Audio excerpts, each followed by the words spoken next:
सामाजिक समरसता दिवस पर आज शिमला में सुनील उपाध्याय एजुकेशनल ट्रस्ट द्वारा एक संगोष्ठी का आयोजन हुआ। इस संगोष्ठी में मुख्य अतिथि के रूप में राज्यपाल राजेंद्र विश्वनाथ आर्लेकर ने भाग लिया।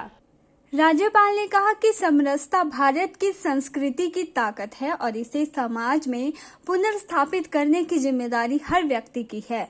उन्होंने कहा कि समाज में समरसता की अधिक आवश्यकता है। उन्होंने कहा कि देश में समरसता जब जब कम हुई तब तब हम समस्याग्रस्त हुए। राज्यपाल ने कहा कि जब जब देश में समरसता की कमी रही है तो बाहरी ताकतों ने नुकसान पहुंचाया है। उन्होंने कहा कि देश को एकजुट करने की आवश्यकता है ताकि लोगों में समरसता बनी रहे।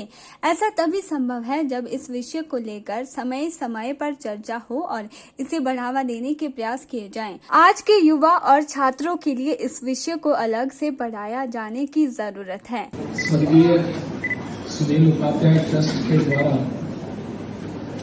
आज का इस कार्यक्रम का आयोजन किया जा रहा है और आज के इस विशेष दिवस को समरसता दिवस के रूप में मनाया जा रहा है।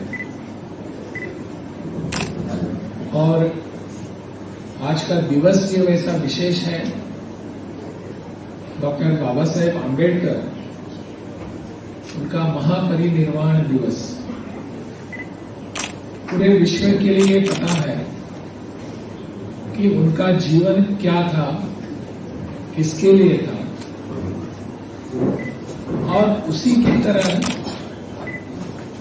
जिन विषयों के लिए उन्होंने अपना जीवन व्यतीत किया, वैसे ही सुनील जी उपाध्याय ने भी अपना जीवन इस राष्ट्र को समर्पित किया।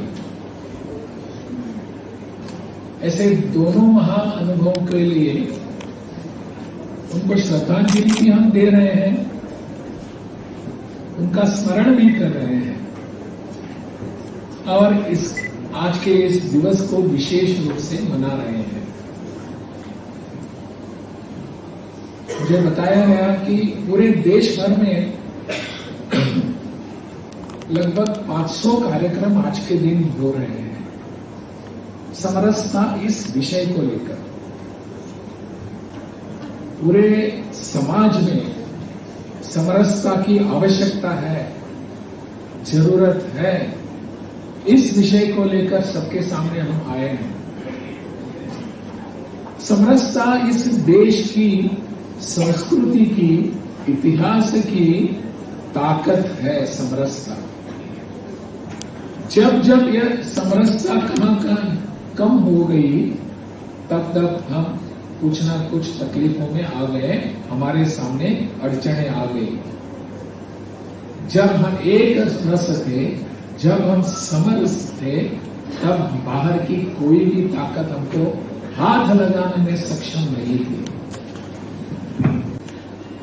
इस विषय को इस दृष्टि से हमको देखने की आवश्यकता है कि हमारे बीच समरसता की कमी हुई तब हम कुछ न कुछ समस्याग्रस्त हो गए। समरसता अगर होती तो यहां बाहर के लोग आ भी नहीं सकते थे। अगर समरसता यहां होती तो हम बाहर के लोगों को आने भी नहीं देते। के चैनल के लिए शिमला से पुष्पेंद्र कुमार की रिपोर्ट।